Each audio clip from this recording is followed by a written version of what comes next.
dengan segala persembahan yang terbaik yang rindu kami bawa untuk Engkau. Sebagai ucapan syukur kami Tuhan, atas segala berkat, kasih, karunia yang Engkau limpahkan dalam setiap kehidupan kami masing-masing. Biarlah sore hari ini Tuhan waktunya untuk kami menyenangkan hati-Mu. Waktunya untuk kami menyukakan Engkau dengan segala pujian syukur kami Tuhan. Dan kami rindu persembahan yang kami bawa Tuhan, menjadi dupa yang harum bagi nama-Mu Tuhan. Karena kami percaya saat kami menyembah Engkau dengan segenap hati, kuasa-Mu nyata di tempat ini Tuhan, memulihkan setiap kami, memberkati setiap kami. Terima kasih Tuhan Yesus, terima kasih Tuhan. Mari Bapak Saudara, Engkau yang rindu membawa korban pujian yang terbaik. Mari sembah Tuhan kita. Datang dan hampiri Tuhan dengan hatimu. Haleluya Yesus Tuhan. Terima kasih Yesus. Kami bersyukur.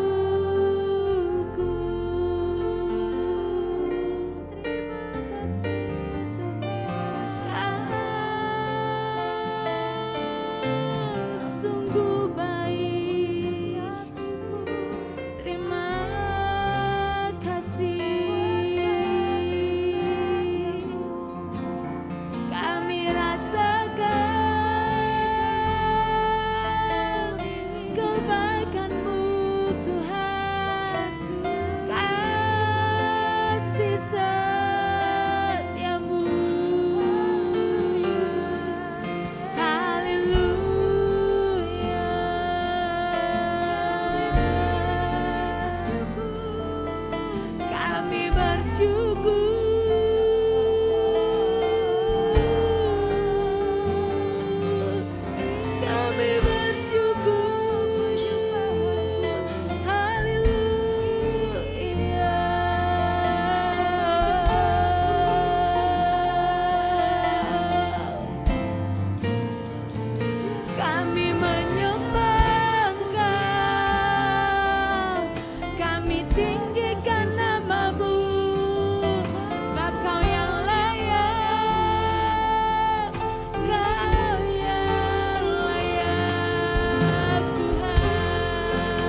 Untuk selama-lamanya kami mau nyatakan Engkau Allah kami yang sangat baik. Meskipun musim selalu berganti dalam hidup kami Tuhan, kami mau tetap katakan Engkau baik dalam hidup kami Yesus. Terima kasih, terima kasih.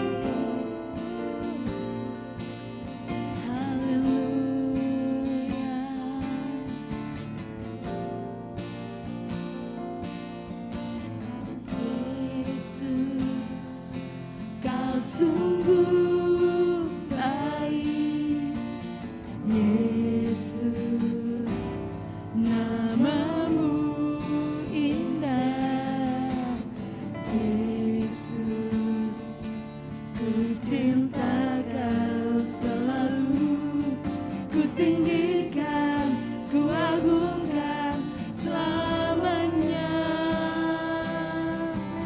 Yesus. Sungguh baik Yesus, namamu indah Yesus, ku cinta kau selalu, ku tinggikan, ku agungkan selamanya. Ku mau memujimu,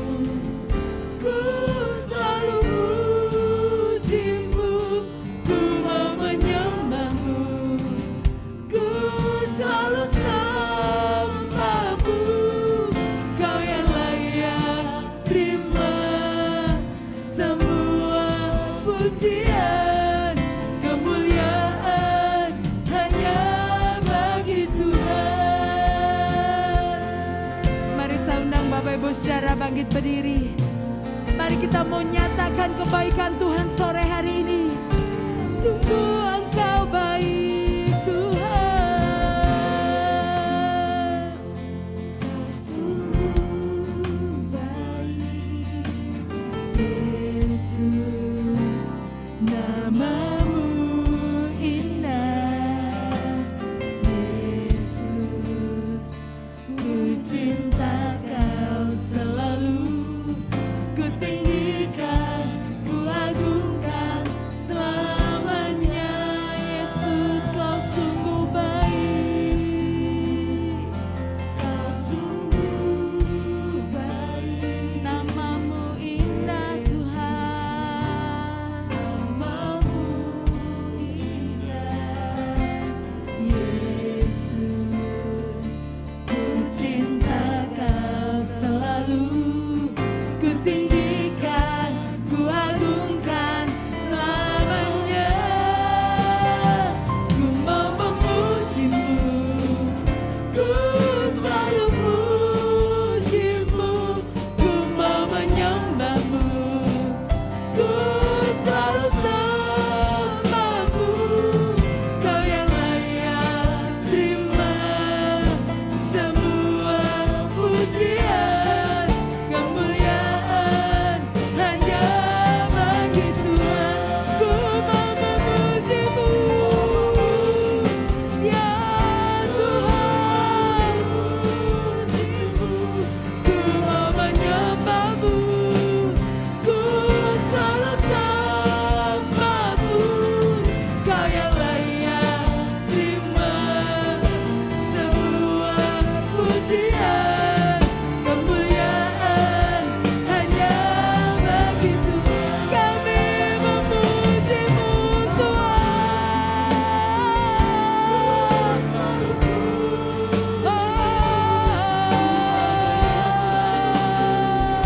Ku selalu sembahmu.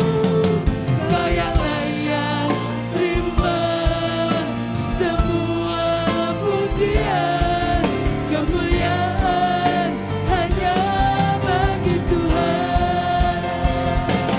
Semua kemuliaan dan keagungan tertuju padamu Tuhan.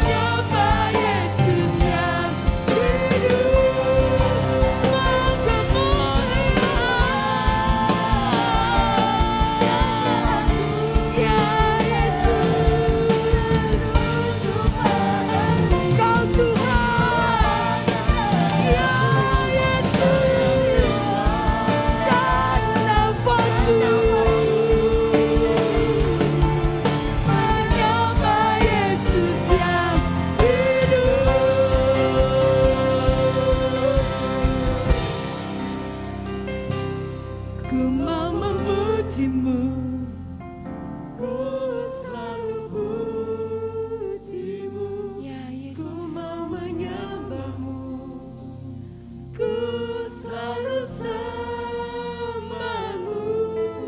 Kau yang layak terima semua pujian, kemuliaan hanya bagi Tuhan. Ku mau memujimu, ku selalu pujimu, ku mau menyembahmu, ku selalu sembahmu. Kau yang layak terima semua pujian kami Tuhan, ya Yesus. Hanya bagimu Tuhan, ku mau memujimu, ya Yesus. Kami sembahmu, Kau yang layak terima semua pujian, kemuliaan hanya kemuliaan bagimu. Ya benar Yesus, kemuliaan hanya bagi Tuhan. Sungguh Kau yang layak terima semua pujian, kemuliaan hanya bagi Tuhan. Sorak-sorai buat Allah kita, Yesus, Yesus Tuhan. Haleluya, haleluya, haleluya. Amin. Haleluya, Yesus Tuhan. Sukacita ada di tempat ini, amin Bapak Ibu Saudara. Haleluya. Mari kita selalu hidup berdampingan bersama-sama di dalam hidup rukun. Berkat Tuhan tercurah atas hidup kita, amin. Mari bagikan sukacita kita.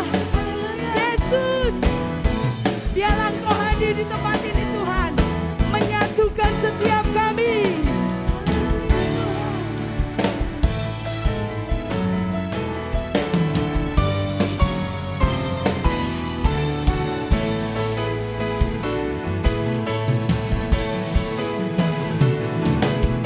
Sungguh alangkah baiknya, sungguh alangkah indahnya bila saudara sembuh, hidup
sebelum Bapak Ibu saudara duduk, mari beri jabat tangan engkau keluargaku di dalam Tuhan. Haleluya. Haleluya, terima kasih Tuhan Yesus. Silakan duduk Bapak Ibu saudara. Mari terus kita memberikan hati dan hidup kita untuk Tuhan. Bulan ini gereja kita menghendaki untuk kita boleh memiliki relasi yang baik dengan sesama. Mari kita kerjakan apa yang menjadi bagian kita. Menjadi pelaku-pelaku firman Tuhan meskipun itu tidak mudah. Tetapi kita bisa karena Tuhan beserta kita, amin. Mari bawa hidup kita lebih lagi untuk Tuhan kerjakan. Setiap karyanya yang sempurna dalam hidup kita. Tuhan yang memampukan, Tuhan yang menyanggupkan. Bahkan melakukan mujizatnya atas hidup kita. Yesus, terima kasih.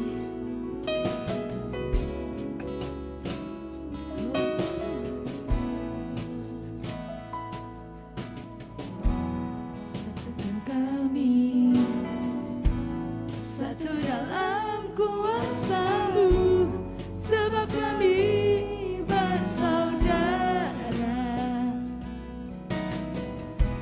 Biar kami satu, seperti Kau dan Bapa satu. Dunia lihat Kau dalam kami. Satukan setiap kami Tuhan, satukan kami, satu dalam kuasa-Mu, sebab kami bersaudara. Biar kami satu, seperti Kau dan Bapa satu. Dunia lihat Kau dalam kami. Jadikan kami sehati sebingit. Biar kehendak-Mu jadi untuk menyatakan rahmat-Mu. Jadikan kami satu.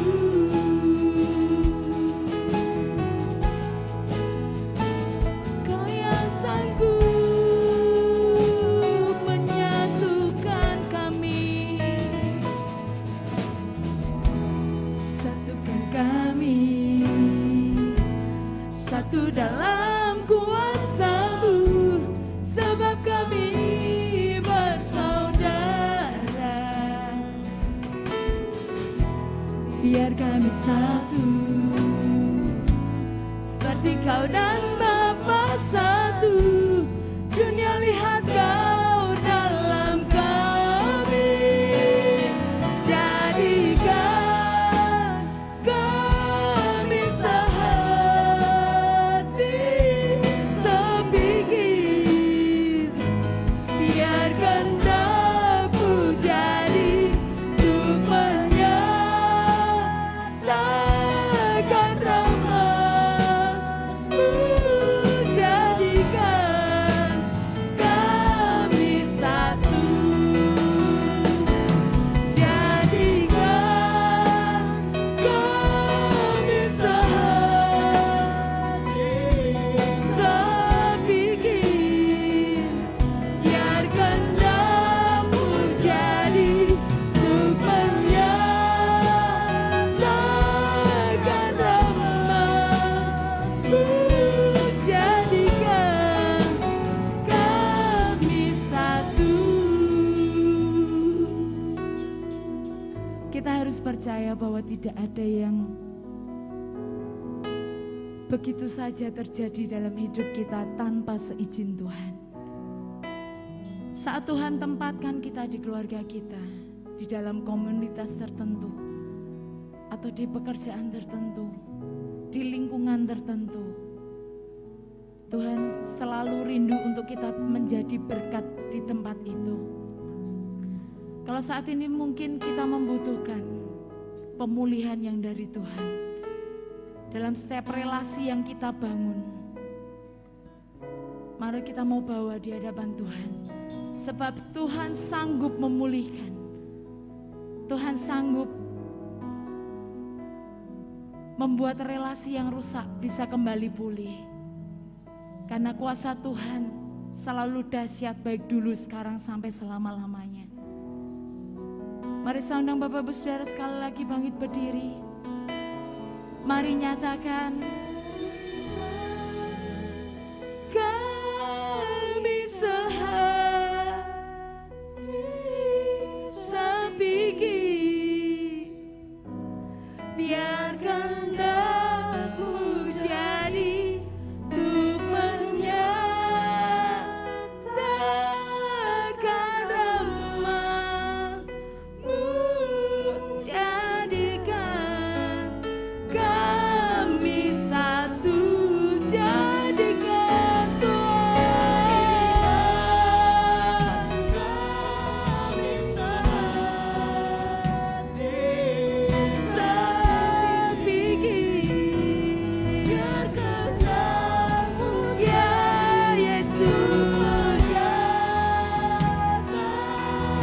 rahmat-Mu, jadikan kami satu. Kami percaya Kau yang sanggup Tuhan. Kami sehati ya Yesus. Mari nyatakan kehendak-Mu.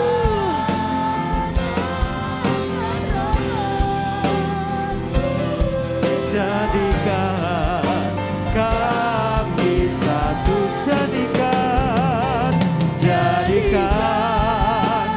kami sehati sepikir, biarkan kehendak-Mu jadi untuk menyatakan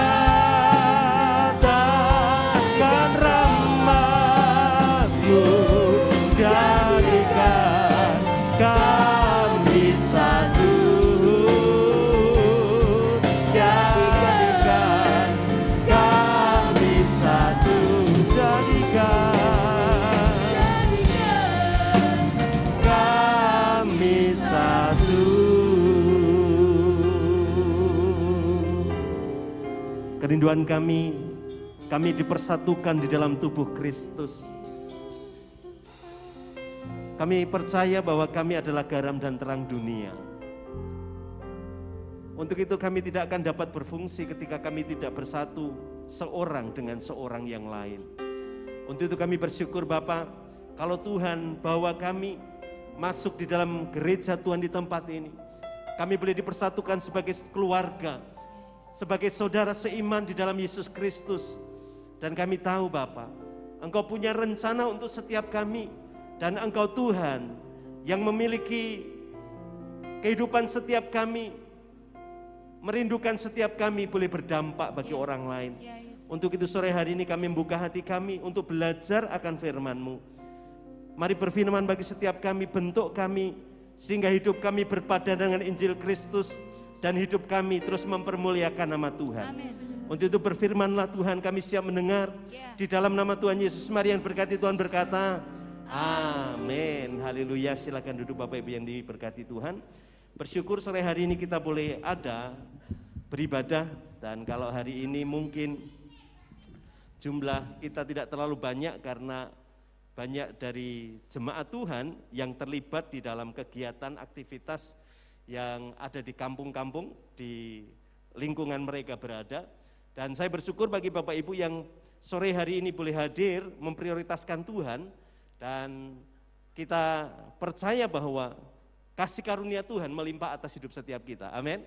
Dan bersyukur pada sore hari ini saya melihat ada Bapak di belakang, Bapak Joko Nje. Bapak Joko, selamat datang Bapak Joko. Oh, RT 16, puji nama Tuhan. Selamat bergabung Pak. Saya yakin percaya kasih karunia Tuhan atas hidup setiap kita sempurna, nggih. Haleluya. Bagi Bapak Ibu yang dikasih Tuhan, sore hari ini kita akan belajar tentang satu kebenaran firman, berbicara tentang komunitas yang saling membangun. 1 bulan ini kita berbicara tentang bagaimana membangun hubungan dengan sesama manusia. Bulan yang lalu kita berusaha untuk membangun satu hubungan dengan Allah, dan bagian yang kedua di bulan ini kita berbicara tentang bagaimana kita membangun persekutuan, membangun relasi, membangun hubungan dengan saudara-saudara seiman, dengan sesama manusia, di mana kita tahu bahwa kedua-duanya penting bagi kita, membangun hubungan dengan Tuhan dan membangun hubungan dengan sesama. Nah, di minggu yang keempat ini kita akan berbicara tentang komunitas yang saling membangun. Dasar kebenaran firman Tuhan dari kitab Ibrani pasal yang ke-10, ayat yang ke-24 sampai 25. Ibrani pasal yang ke-10, ayat yang ke-24 sampai ayat yang ke-25, firman Tuhan berkata demikian, dan marilah kita saling memperhatikan supaya kita saling mendorong dalam kasih dan dalam pekerjaan baik. Janganlah kita menjauhkan diri dari pertemuan-pertemuan ibadah kita seperti dibiasakan oleh beberapa orang. Tetapi marilah kita saling menasehati dan semakin giat melakukannya menjelang hari Tuhan yang mendekat. Bapak Ibu yang dikasihi Tuhan, di dalam kitab Ibrani ini kita diajarkan bagaimana kita harus saling menasehati, kita harus saling mendorong di dalam kasih. Karena hari-hari ini kita percaya bahwa hari Tuhan semakin mendekat atas hidup kita. Makanya ada bagian dalam hidup kita yang harus kita perjuangkan, yang harus kita usahakan, supaya ketika Tuhan datang pada harinya, kita boleh menjadi orang-orang yang melakukan firman Tuhan dalam hidup kita. Satu bagian yang harus kita bangun adalah bahwa kita harus membangun komunitas yang di dalamnya terdapat satu kebiasaan membangun satu dengan yang lain. Makanya kenapa di dalam gereja kita dikelompok-kelompokkan, baik dari segi usia, baik dari segi gender, saudara, laki-laki dikumpulkan ke bapak-bapak, kaum wanita untuk khusus ibu-ibu, kemudian komsel adalah satu persekutuan di mana kita ada di dalam sebuah wilayah tertentu, kita membangun sebuah komunitas yang namanya komunitas sel. Bagi anak-anak remaja dikelompokkan menjadi satu komunitas anak remaja. Di anak-anak sekolah minggu kita bangun komunitas sekolah minggu. Untuk apa? Membawa setiap kita bertumbuh di dalam pengenalan akan Tuhan, dan kita belajar bertumbuh saling melayani. Kalau pelayanan hanya didasarkan kepada ibadah raya yang ada di gereja, maka saya berkata tidak banyak orang yang bisa terlibat di dalamnya. Sangat kompleks, sangat ketat, sangat kecil kesempatan-kesempatan untuk kita melayani. Tetapi ketika kita membangun sebuah komunitas di mana di dalamnya kita rindu untuk membangun orang lain, kita rindu untuk membangun diri kita, maka di dalam komunitas di mana kita ada, disitulah ladang di mana kita melayani Tuhan dan melayani sesama. Bapak Ibu yang dikasihi Tuhan, gereja adalah keluarga atau komunitas rohani di mana di dalamnya kita mendapatkan pemenuhan kebutuhan. Saya ingin percaya ketika kebutuhan kita terpenuhi, maka kita merasa nyaman, kita boleh bertumbuh di dalamnya. Dan gereja adalah salah satu komunitas, salah satu keluarga di mana kita mendapatkan pemenuhan kebutuhan kita. Pemenuhan apa? Kebutuhan apa? Kebutuhan untuk kita kenal Tuhan, betul? Kebutuhan untuk kita boleh dimotivasi, didorong, dibangun oleh anggota-anggota yang ada di dalam gereja ini. Di dalam komsel kita saling membangun, di dalam komsel kita memotivasi, memberikan dorongan, membangun orang-orang yang lemah, saudara-saudara yang lemah, saudara-saudara yang mengalami kekhawatiran, yang mengalami pergumulan. Kita bangun mereka, kita dorong mereka, kita motivasi mereka untuk mereka apa? Menikmati kasih karunia Tuhan yang lebih besar. Makanya saya bersyukur di dalam komsel-komsel ada sharing.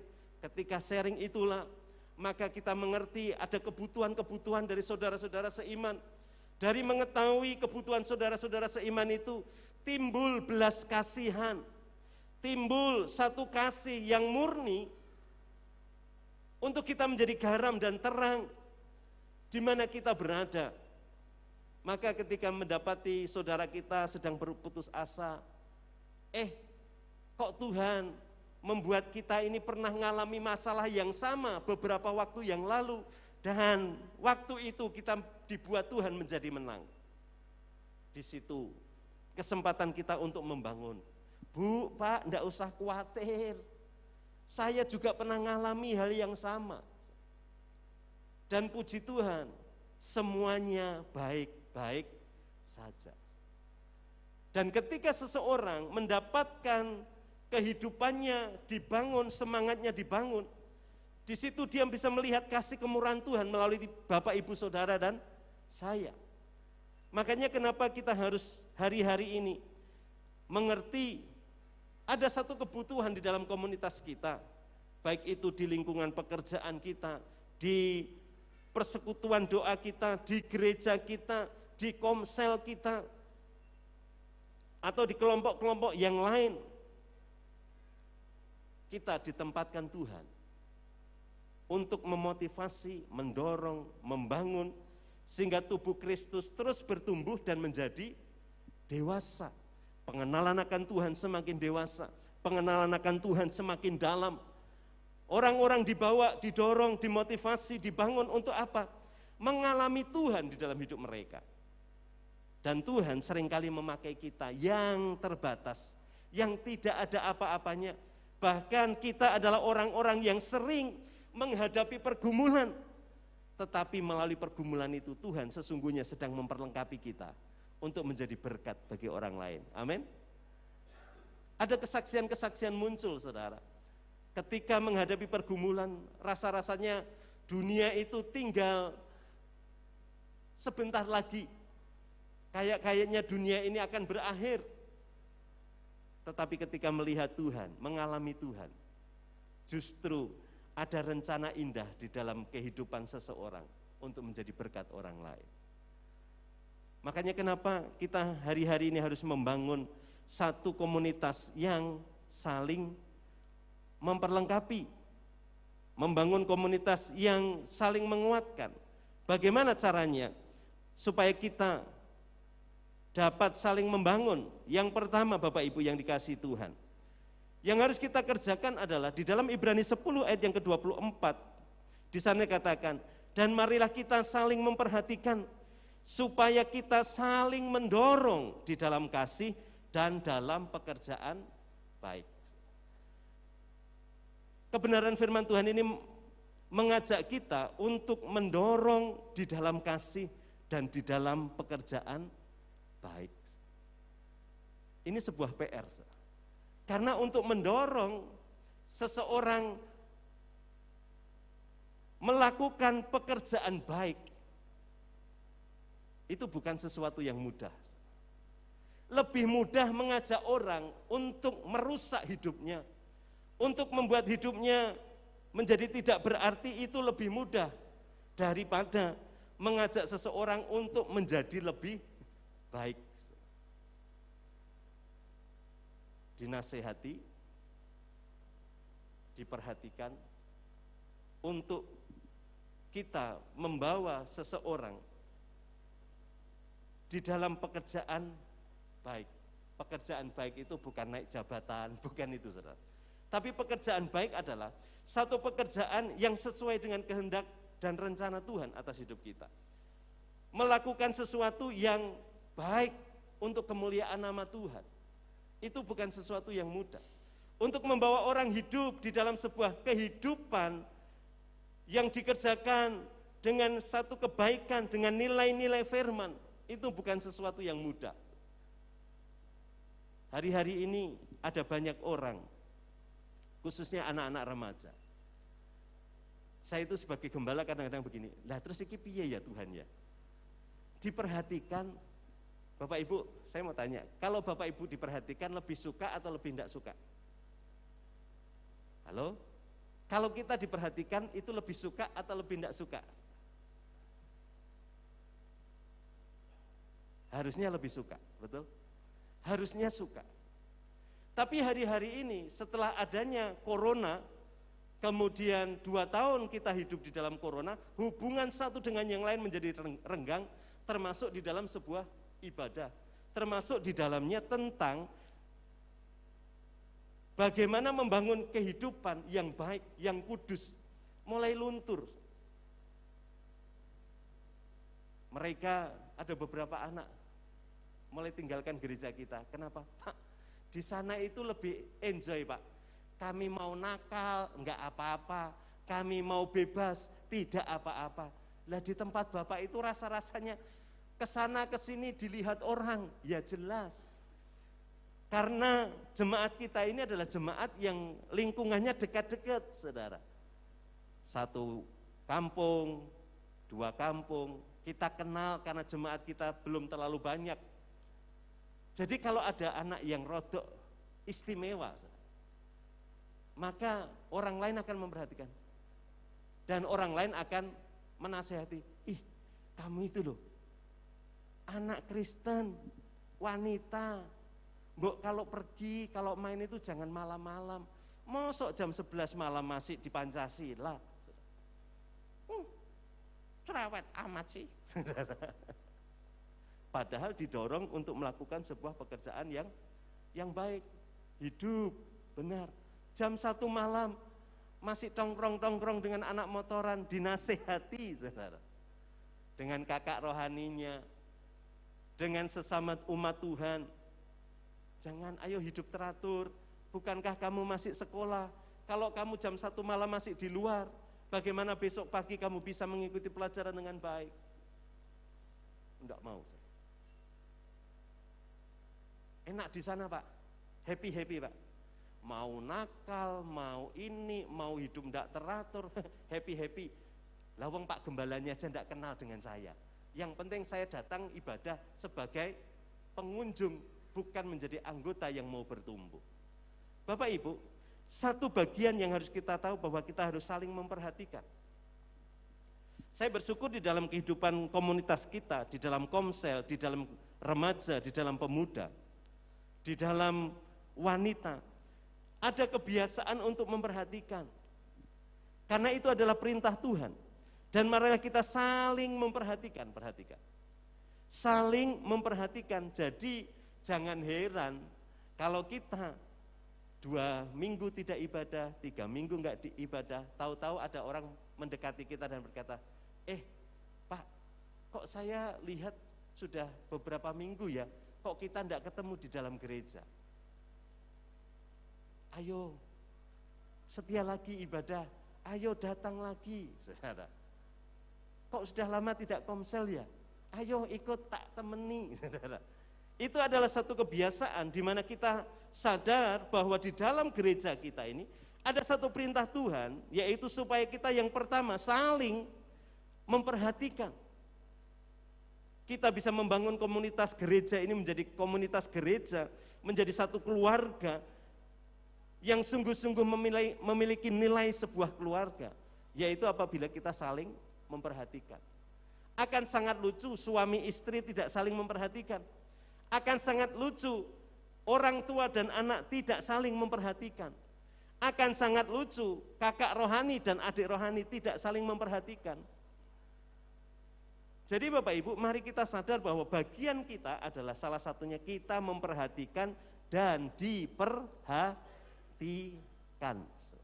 Ini yang seringkali banyak orang lupa. Sebetulnya kelihatannya baik, karena ingin memperhatikan saudara. Jadi kalau ada jemaat yang sakit, dia kunjungi. Jemaat sakit di rumah sakit, dikunjungi. Ada yang sakit, didatangi saudara. Bagus. Tapi ketika dirinya atau keluarganya ada yang sakit, ditutupi saudara. Aja sampai ngerti. Orang gereja enggak usah tahu. Kalau ada di antara kita yang sakit, sudah diam saja saudara. Padahal Alkitab kita berkata saling. Kalau saling itu artinya setiap kita yang terhisap di dalam gereja Tuhan ini, kita punya tanggung jawab untuk memperhatikan dan diperhatikan.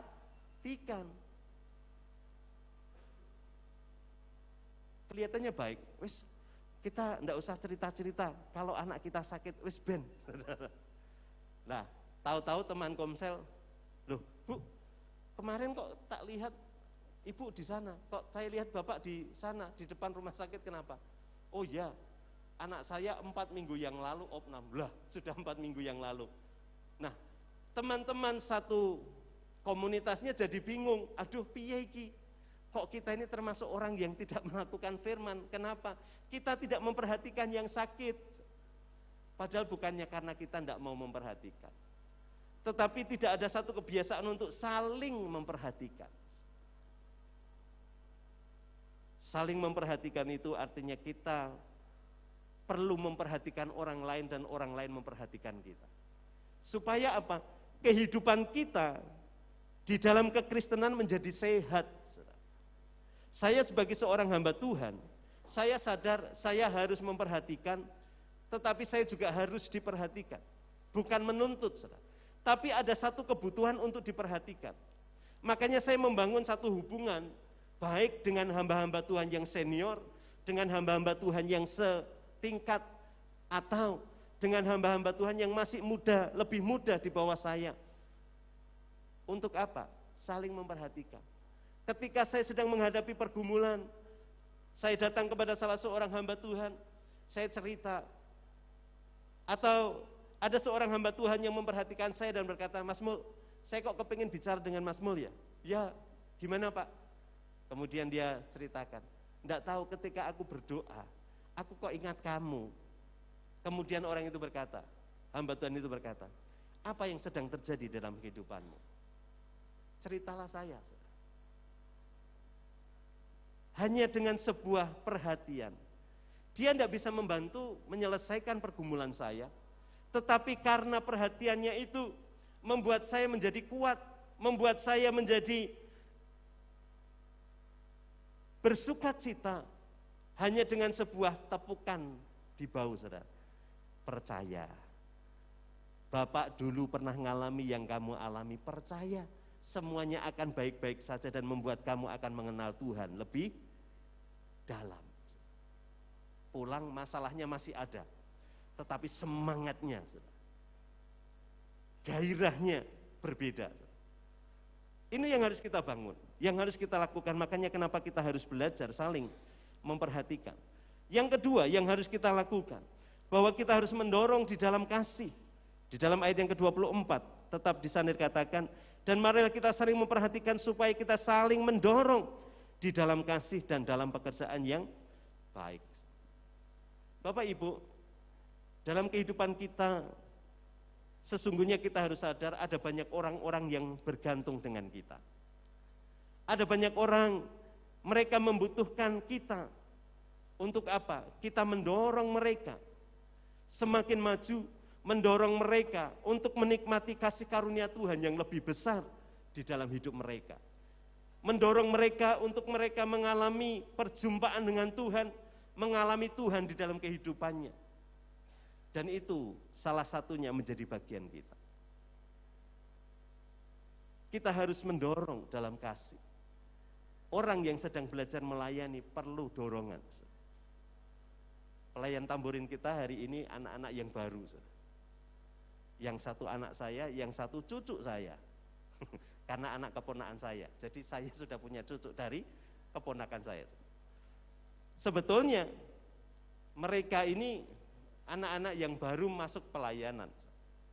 Mereka belum biasa melayani tanpa kakak rohani, tanpa pelayan yang lebih senior di dalam ibadah raya. Tapi karena satu dan lain hal, kakak A enggak bisa, kakak B enggak bisa, kakak C enggak bisa. Akhirnya hanya ada 2 orang. Terus gimana ini? Kita mau pelayanan atau tidak? Saya dengar anak saya, "Pak, gimana Pak? Kakak itu enggak bisa, kakak ini enggak bisa." Ya sudah, lagunya sudah tahu, sudah. Kamu tahu gerakan-gerakannya? Tahu. Ayo, enggak apa-apa, belajar melayani, didorong. Lah nanti kalau lupa, ya dicatat, ya dipersiapkan dengan baik. Akhirnya 2 anak ini saudara, mulai WA-WA-an dan berkata, kamu berani enggak? Kalau aku sih berani, kalau kamu, Ya aku sih ya takut-takut dikit lah. Ayo enggak apa-apa, bisa, kita pasti bisa. Saya lihat WA-nya itu seneng, tinggal ngegongi saja, enggak apa-apa. Kebetulan kakaknya sedang tidak tugas. Kemudian kakaknya dipanggil, Kak, saya ini besok tugas lagunya ini. Kemudian kakaknya mendorong, udah kita buat catatan, dibuat tak, udah jadi diajari sebentar. Oke, sudah latihan. Dan sampai hari ini mereka baik pagi maupun sore bisa belajar melayani. Satu hal yang indah apabila kita mendorong seseorang untuk mendapatkan kasih karunia Tuhan yang lebih besar atas hidupnya. Hari ini kita pun harus saling mendorong. Kalau ada teman-teman kita yang mulai undur, ayo maju. Yang pelayanannya mungkin undur, ayo maju. Kalau ada orang yang mau maju, justru kita akan motivasi mereka untuk semakin maju. Sehingga apa? Mereka boleh menjadi garam dan terang. Mereka bisa menjadi berkat bagi gereja Tuhan di tempat ini, bagi orang-orang di sekitar kita. Yang ketiga, satu bagian yang harus kita lakukan adalah bahwa kita saling menasehati. Di dalam ayat yang ke-25 di sana katakan, janganlah kita menjauhkan diri dari pertemuan-pertemuan ibadah kita seperti dibiasakan oleh beberapa orang, tetapi marilah kita saling menasehati dan semakin giat melakukannya menjelang hari Tuhan yang mendekat.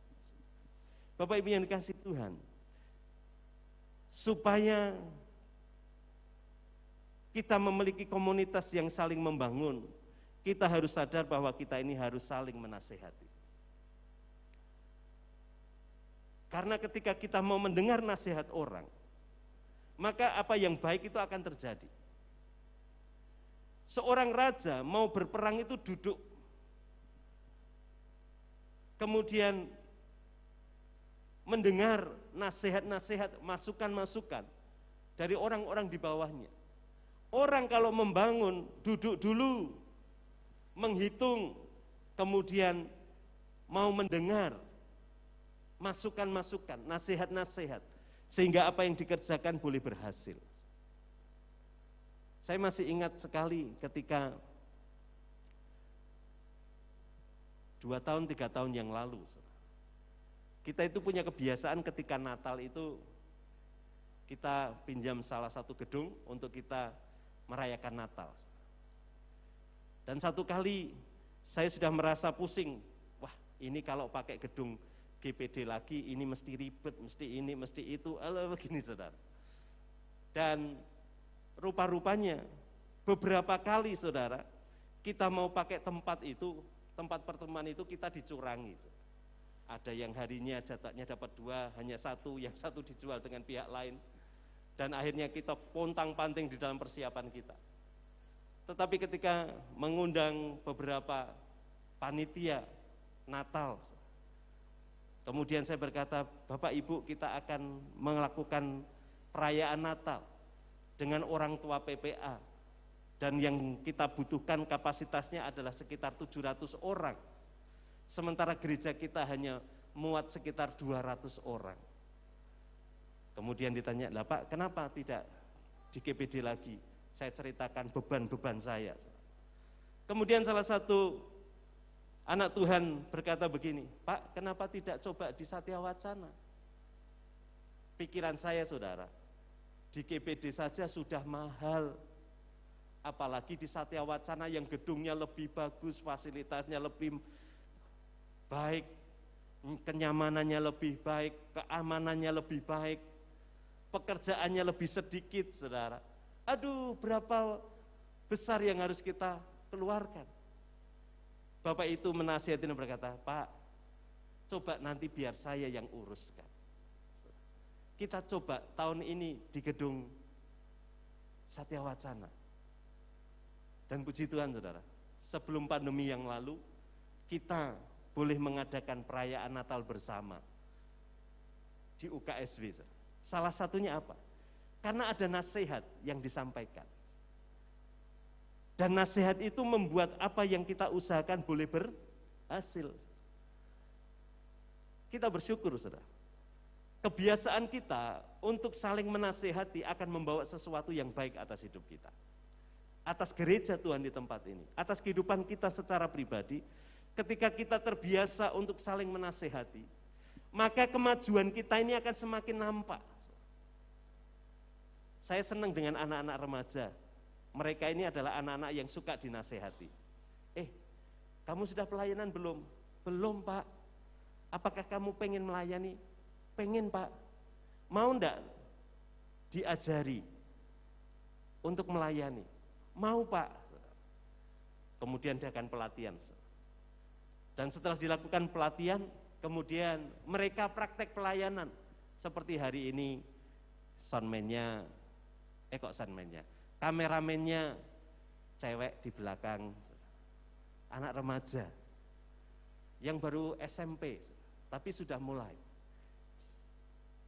Masih ada beberapa anak-anak remaja yang lain yang melayani, di kanan itu juga anak remaja yang belum banyak pengalaman, tetapi mereka adalah anak-anak yang suka menerima nasihat. Jadi selesai pelayanan seperti ini ada briefing. Siapa tadi yang pegang kamera belakang? Oh saya Kak. Siapa yang pegang kamera samping? Oh saya Kak. Kenapa? Oh tadi kamu ketika ngambil goyang-goyang. Besok lagi jangan goyang-goyang ya. Oh ya Kak. Dan kalau Bapak Ibu perhatikan, di YouTube kita, meskipun yang melayani anak-anak yang remaja, tetapi kualitasnya nggak kalah dengan gereja-gereja besar. Kok bisa demikian? Karena memiliki sikap hati yang mau menasehati, saling menasehati, yang dewasa menasehati yang ada di bawahnya. Dan yang dewasa pun tidak malu mendengar masukan dari orang-orang di bawahnya. Saya ini bersyukur saudara, di gereja kita ini pelayan-pelayannya anak muda. Dan jujur seringkali ketika melibatkan mereka di dalam pelayanan-pelayanan, saya harus banyak mendengar. Kenapa? Karena pengetahuan saya kadang-kadang terbatas. Misalnya berkaitan dengan teknologi, saudara. Saya harus sering mendengarkan nasihat anak-anak yang lebih muda dari saya. Misalnya seperti sound system. Kalau saya pikir ya sound system itu ya seperti zaman saya dulu. Semuanya harus ada puterannya, semuanya harus dilakukan secara manual. Semuanya harus mengeluarkan uang yang banyak. Tetapi ketika saya mau belajar, mendengar nasihat, meskipun lebih muda dari saya, hasilnya lebih maksimal. Dan ada beberapa gereja yang mulai tanya kepada saya, Pak, sound system jenengan mahal toh Pak? Enggak. Dan mereka bingung ketika melihat mimbar kita ini tidak ada banyak speaker, tidak ada banyak salon-salon seperti gereja mereka. Dan saya berkata, hari ini tempat kami tidak perlu speaker-speaker yang besar. Loh, kok gitu Pak? Iya. Lah kenapa begitu? Lah karena kami tidak punya duit, saudara, saya berkata begitu. Kenapa? Karena tahun-tahun yang lalu saudara pernah terjadi. Koordinator musik mulai berkata, Pak, kita butuh uang 35 juta. Loh, untuk apa? Speaker keyboard rusak, speaker bass rusak, speaker gitar tidak layak, kemudian speaker gitar akustik kita juga belum punya. Nah kalau memenuhi itu semua berapa? Ya kira-kira 30 juta lah. Aduh, uang dari mana? Doa, belajar mendengar nasihat. Kemudian soundman kita, Pak Dendi itu datang. Om, boleh enggak kalau ini saya rubah? Boleh. Kira-kira dananya berapa? Kalau diizinkan ini saya rubah, dananya cukup 3 juta. Oh ya? Saya bilang gitu. Dari 35 juta menjadi hanya 3 juta. Dari mana beban saya menjadi ringan? Karena saya mendapatkan orang-orang yang mau menasehati, saling mau menasehati, sehingga apa yang baik bisa terjadi atas kehidupan kita. Dan betul, oke, lakukan. 3 juta ya kita nanti kumpul-kumpul bisalah 3 juta. Dan akhirnya saudara, bisa terjadi. seperti yang kita harapkan. Dalam kehidupan kita, kita membutuhkan orang-orang yang ada di sekeliling kita, menasehati kita, dan kita menjadi orang-orang yang juga menasehati, saling menasehati, supaya apa? Dalam kehidupan kita, kita menikmati berkat di dalam komunitas kita. Ketika saya membangun, ada beberapa orang yang juga menasehati, Pak, mau pakai apa atapnya? Mau pakai asbes. Kalau saran saya belinya di sini, Pak, yang ukurannya sekian-sekian. Oh ya? Kenapa? Karena ini kualitasnya kualitas nomor 1, Pak. Dan harganya lebih murah dari toko-toko yang ada di Salatiga. Kok Anda tahu? Lah saya kan karyawan pabrik asbes, Pak. Oh iya betul. Dan akhirnya kita beli dan memang bagus. Bapak Ibu, kita perlu membangun satu kebiasaan untuk saling menasehati. Supaya apa? Kita memiliki satu komunitas di mana di dalamnya kita saling menguatkan, saling melengkapi, saling membangun satu dengan yang lain, sehingga apa yang baik boleh terjadi atas kehidupan setiap kita, baik secara pribadi maupun secara korporat, di dalam kehidupan setiap kita.